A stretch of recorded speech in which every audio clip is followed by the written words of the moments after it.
Hello, I am Razel and welcome. I said back in my Skyrim video, there's 3 games I play on any new system.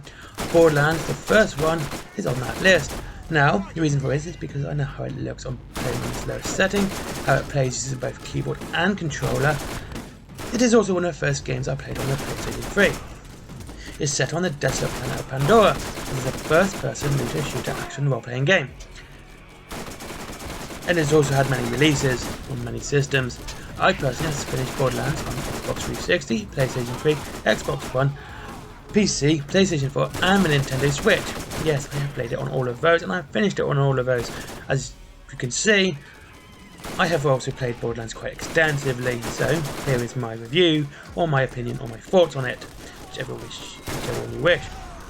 So, you play as a Vault Hunter, basically a treasure hunter who goes around looking for mythical vaults to loot and kill whatever monster that dwells within. You choose one of the characters, Mordecai, the sniper, this is the rogue class, Lilith, a siren, your mage class, Roland, the soldier, and you can guess which is pretty much the knight class, and Brick, which is Brick. It even says so at the start. They all pretty much play the same, as this is a first-person looter-shooter action role-playing game. I'm not saying that again. What does change somewhat is the action skill you get.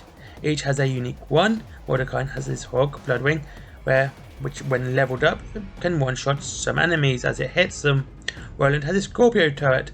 This is exactly what it does. You can also level that up into actually making healing you, reviving and helping out your teammates.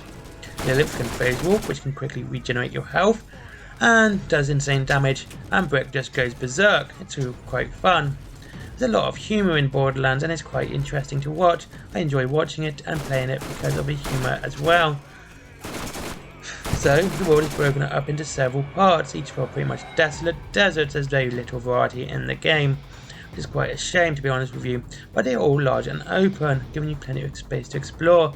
They are so large in fact that going from one end to the other, walking it will take a lot of time. Borderlands solves this by giving you a car, and that's it. You get a large area, you get to drive around it. It's quite interesting and it's a nice way of fixing that particular problem. You know, unlike other large open world games where you have to walk, having a car is really good. Borderlands is also mainly dedicated to online play, where the cooperative play with the enemies are harder but give out more loot and XP. There is a reviving system as you see in most of these co-op games, and if you're like me and you like to run through these games on your own, the reviving system can be quite annoying and you're just waiting to die. It's boring and often me just slamming the A button and thinking please just get on with it so I can get back to doing what I was doing. Borderlands, like the car, to avoid the long schleps, has a second wind mechanic, where as you bleed out, if you get a kill you are revived immediately at half health and full shields, so you can get back into a fight again. It is not uncommon for you to be in a large firefight to be up and down like a fucking yo-yo. It's quite funny actually where you just go up and down and you just constantly see that second wind coming, even to points where you can literally get the bullet, kill the enemy as you're going down, and you'll get second wind come up as you're coming, literally as you're dying. It is really interesting and fun to see, and of course they are really nice bold font and really cool to see. Anyway, these are great quality of life improvements and I wish we're actually in more games. I mean, it's great to see this, that you're not just having to rely on your teammates to help you up. Getting that kill to do it can actually speed up the game so much rather than waiting for someone to revive you. And the thing I don't like about reviving system, it often puts 2 people out of action as one has to watch, you know, dying while the other one is reviving you and therefore cannot fight either. So, and that's it. This is why I like this game as well. There is a fast travel system and you get this around level 20. After you finish the first area. The first area is quite large and has many quests and you have to pretty much do all of them. There is a problem with the bosses here, especially at the start because you're so over leveled and incredibly difficult too, so you pretty much do have to do all the side quests, and you never cap out with doing all the side quests either, which leads to a lot of grinding if you want to cap out. And this is another problem. As you do cap out at level 50 and you finish the first area at level 20, it means the first is where you spend most of your time, and it's very boring. It's not really a word I'd use, but it isn't as interesting as it could be. It's all plain desolate desert with some houses and buildings slapped inside. Yes, you do go into the other areas that the Sledge's mine, but they are still desert. Actually, it's pretty much all desert until you get to... No. Even New Haven's pretty much desert, but just a junkyard in desert. Yeah, you see what the problem is now? It doesn't look all that interesting compared to later games in the series. But it is the first, and we give it forgiveness for that. First game's allowed to make mistakes. And as you can see, this is pretty much the first game in the series. So, graphically it still remains impressive. The cell shaded style doesn't age at all, really. If you still look at games like Fear Effect, they're only really starting to show their age almost 20 years later. Same with Sheepdog and Wolf. Both are cell shaded and both look amazing. And to further exemplify this point is the Wind Waker. The HD version actually looks worse than the original GameCube version, which again was cell shaded. But it does suffer from the Unreal Engine pop-ins. Remember that? Yeah, so do I. On the newer system or in better PC builds, it's not as such of a problem. It still does happen, but not as often. Screen tearing, however, is a bigger issue. You'll see this quite a bit, and it gets really annoying. Especially when you're just reloading a gun or turning quickly, you'll see the screen tear.